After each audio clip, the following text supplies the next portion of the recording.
Rasanya lu pengen marah kan? Terus Iya, gua bilang, it's a prank.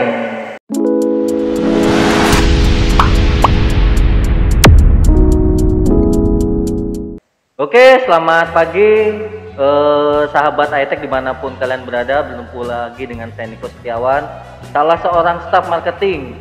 Ya, jadi jabatan saya di sini adalah staf marketing, nama saya Niko Setiawan.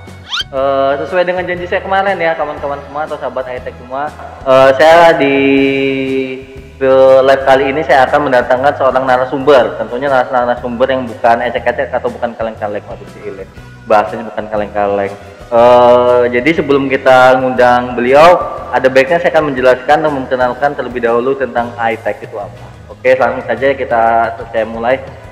Untuk iTech sendiri itu adalah lembaga pelatihan kerja. Jadi di zaman yang serba cepat ini, keahlian atau skill bisa diandalkan untuk mencari uang. Tidak hanya didapatkan di ijazah S1, S2 maupun S3 maupun SS yang lain. Zaman sekarang kalau kita mempunyai skill atau keahlian, kita bisa bersaing di dunia kerja. Jadi di iTech ini mempunyai program unggulan, yaitu program setara dengan D1, lulus langsung kerja. Di sini juga kita menyiapkan 2 jurusan yang bisa menunjang minat dan bakat kalian semua. Yang pertama ada jurusan administrasi perkantoran. Nah, ini biasanya cocok sekali buat yang kaum hawa ya. Kaum hawa itu kan biasanya sukanya kerjanya di kantoran, pakai pakaian yang bersih, tentunya dengan berkaitan dengan AC, itu biasanya ke kaum hawa suka. Jadi administrasi perkantoran ini yang dipelajari adalah memahami presentasi bisnis, memahami desain grafis, memahami akuntansi bisnis, memahami prosedur SDM dan hukum dan lain-lain. Pokoknya kalau seputar kalian ingin menguasai office segala macam soal akuntansi, silahkan masuk ke jurusan teknologi atau administrasi profesional. Nah, terus bagaimana Kak kalau yang saya jurusan SMA, jurusan IPA, tapi saya pengen masuk ke jurusan bisnis teknologi ini? Nah, itu cukup tepat sekali, sangat bisa. Dan yang kedua, kita ada jurusan komputer teknologi atau digital marketing atau bisnis online. Nah, jurusan ini cocok sekali buat kalian yang ingin bekerja sehingga sampai berwirausaha. Tentunya berwirausahanya di bidang apa Kak? Kok kita bisa berwirausaha? Tentunya di sini berwirausahanya di bidang jualan online. Jadi di jurusan komputer teknologi ini kita sudah melakukan banyak update.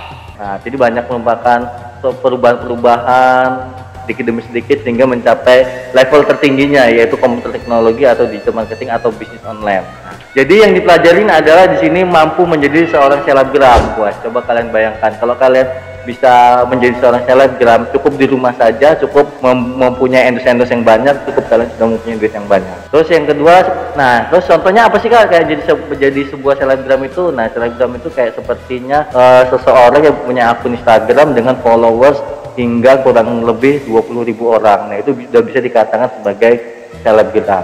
Terus yang kedua juga menguasai editing video dan animasi. Nah, dan selain menjadi selebgram, iTech juga menguasai video editing dan animasi. Nah, terus selanjutnya juga iTech mempelajari tentang SEO dan SEM. Apa sih itu SEO dan SEM? Nah, kebetulan untuk nextnya saya akan datangkan seorang master SEO atau SEM, yaitu dengan instruktur dari iTech sendiri. Lalu pengertian dari SEO dan SEM itu adalah secara garis besarnya, dimana kalau kita mempunyai akun jualan Facebook, akun jualan online, di situ, nah ini ya kelihatan ya yang di pojok itu. Nah, itu kurang lebih spek-spek yang akan diajarkan di jurusan komputer teknologi.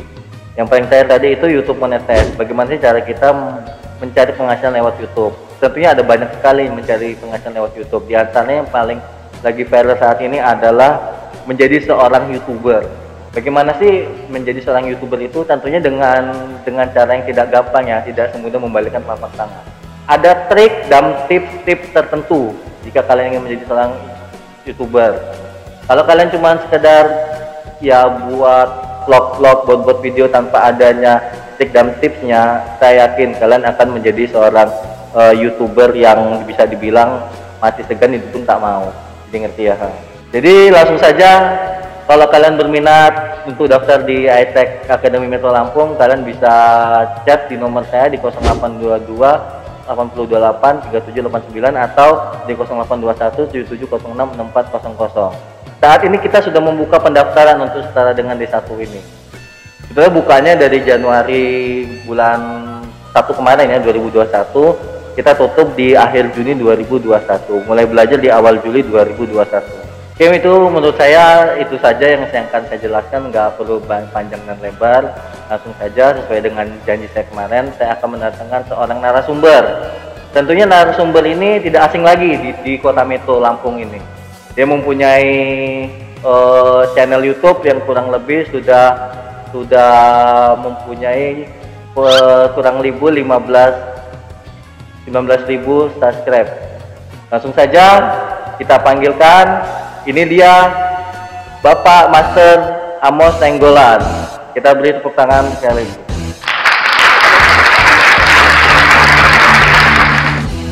Halo Pak Bro.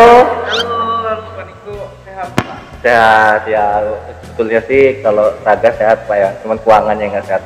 Oh iya, luar biasa Pak. Nah ini kita sedang di acara apa ya? Ya kita ini sedang di acara di Happy Talk atau High-Tech YouTube Program. Nah jadi sengaja Happy Talk.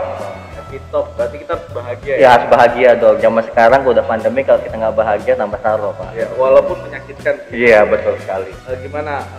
Nah jadi sebelum kita berbincang-bincang lebih lanjut, boleh dong Pak perkenalkan siapa sih Pak Amos ini sebenarnya? Oke teman-teman semuanya, hai semua teman-teman yang menonton di iTech Academy Live ya. Kenalkan, nama saya itu Amos ya, disingkat AMOS ya. Nama panjang gue itu Amos ya. Garing ya. Bukan nama lengkap berarti ya? Bukan. Garing. Garing ya betul. Nah, kalau benar asalnya Pak dari mana sih Pak Amos ini Pak? Kalau saya sendiri tuh aslinya itu dari Medan ya. Suku gue itu orang Batak. Waduh, orang hebat beta. Ya, Batak itu ada singkatannya bro. Apa itu? Banyak taktik. Waduh, baru tahu. Tepuk tangan dulu. Tepuk tangan dulu.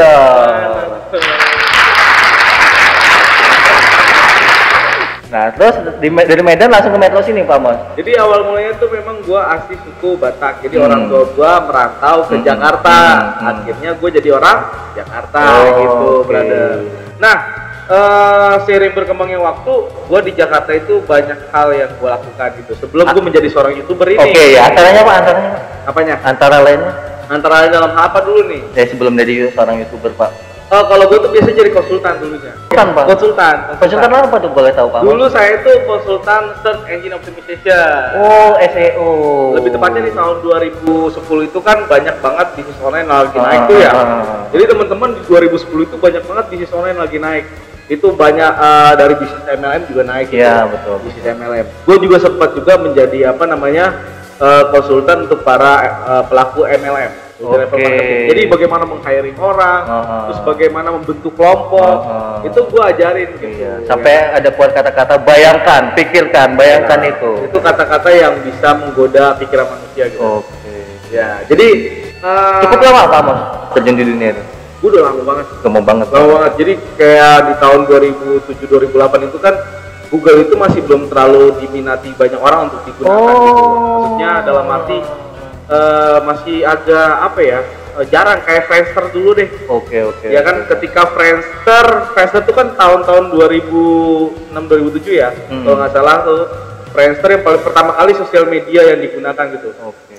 Nah akhirnya tapi belum ada keuntungan gitu loh, profit online-nya nggak ada. Iya. Terus seiring berkembangnya waktu, mulailah masuk ke dunia Google, dan di situ ada komunitas. Iya. Gue sempet masuk banyak komunitas. Jadi yang membuat gue maju sampai sekarang ini adalah gabung ke komunitas-komunitas. Hidup dalam dunia komunitas, termasuk YouTube itu sendiri ada komunitasnya. Oh ada apa? Ada. Gitu. Apalagi nih?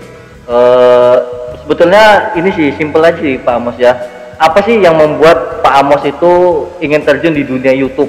Kenapa ya? Kenapa? Alasannya. Jadi teman-teman, pertama gini, gue merasa bahwasanya di dunia itu ada yang nanya juga kayak teman-teman. Ini kita bisa sambil nanya-nanya juga ya kalau ada yang Iya, nggak apa-apa sambil nanya. Boleh Pak Niko sambil nanti ditanya dibaca pertanyaannya. Jadi gue mau jelasin dulu ya teman-teman ya. Gue di dunia YouTube ini sendiri itu merasa bahwasanya gue punya talenta. Oke. Talenta gitu ya, yang memang Tuhan berikan gitu ya. Yang Tuhan berikan sama gue. Talenta itu nggak boleh harus diem-diem aja gitu. Dalam arti kita harus berbuat sesuatu, melakukan action. Betul. Ya kan, talenta. Pergerakan ya Pak Mas. Banyak orang punya produk, tapi nggak banyak orang bisa menjual produknya gitu. Betul sekali itu Pak Amos. Ya, gitu ya. Mungkin lo pernah ngerasain gitu di hal yang sama. Pak. Ya, jadi kayak gitu. Di dunia YouTube ini sendiri, gue talentanya itu adalah nge-host. Terlalu berat ya kan sebenarnya. Karena kita bergaul sama orang dewasa ya. Pembicaraan orang dewasa itu ya semuanya tentang masa depan bisnis gitu aja kan. Ya, monoton. Ya. Kalau masih kecil, biasanya kalau anak-anak umur 6 SD, 5 SD itu mikirnya main game, godain cewek, apalagi nyolong gitu. Iya, ngerokok, minum-minuman, biasanya seperti itu ya. Kayak gitu, Riko, ya kan.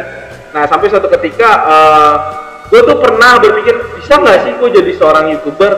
Nah, itu. Bisa nggak sih gue jadi seorang YouTuber? Itu gue pernah berpikir kayak gitu. Ternyata gue pernah cobain sebelum gue masuk konten tentang perikanan ini. Iya. Gue udah banyak ngetes tentang konten-konten lain. Sampai pernah dulu konten gue di ban. Oh, di ban, Pak? Iya, pernah di ban. Gue nge-reaction seseorang dan orang itu akhirnya pernah ketangkap polisi juga. Oh, gitu. Ya, yang bikin prank-prank di mana tuh di sampah-sampah. Itu gue pernah reaction dia. Dan semua followersnya nyerang gue gitu. Sebenarnya kalau untuk di dunia prank-prank gitu ada nggak sih Pop kita konfirmasi dengan korbannya terlebih dahulu kita atau emang secara nggak sengaja kita prank orang tersebut tanpa konfirmasi dahulu? Betulnya seperti apa sih Pak Mas? Kalau dari gue pribadi, prank itu sesuatu bercandaan yang sebenarnya dari pihak Eropa itu udah suatu hal yang nggak lucu. Misalnya gini, lagi serius-serius, tiba-tiba gue ngeprank lu ngejatuhin air minum lu gitu kan. Jadi kayak gue jatuhin air minum lu nih, gue jatuhin, jebret. Rasanya lu pengen marah kan? Terus gue bilang, it's a prank. Hati lu apa yang lu rasakan? Pasti Kecewa kan? Tapi ini adalah suatu prank, bercandaan. Berarti kan bercandaan yang terlalu berlebihan. Lebay gitu Pak ya. Nah, kalau prank itu disetting jadi bukan prank, namanya settingan. Ya seperti di TV-TV. Oh, iya. Ya kan? Settingan gitu ya kan. Betul sendiri kan. Nah, itu kalau menurut gue sendiri prank itu nggak masalah. Riko, prank itu is no problem. Karena gini, kalau misalnya prank itu tidak tidak merugikan seseorang, itu nggak masalah gitu kalau prank. Artinya orang itu merasa nyaman dan merasa tidak distraksi atau terganggu, itu nggak masalah. Nggak masalah sebetulnya Pak. Nggak masalah kalau di dunia prank itu. Tapi kalau misalnya prank yang berlebihan itu terjadi suatu masalah. Yang penting jangan kayak gini deh. Prank itu seperti kita makan nasi. Disinilah awal kesuksesan kita. Daftarkan dirimu sekarang juga di iTech Academy.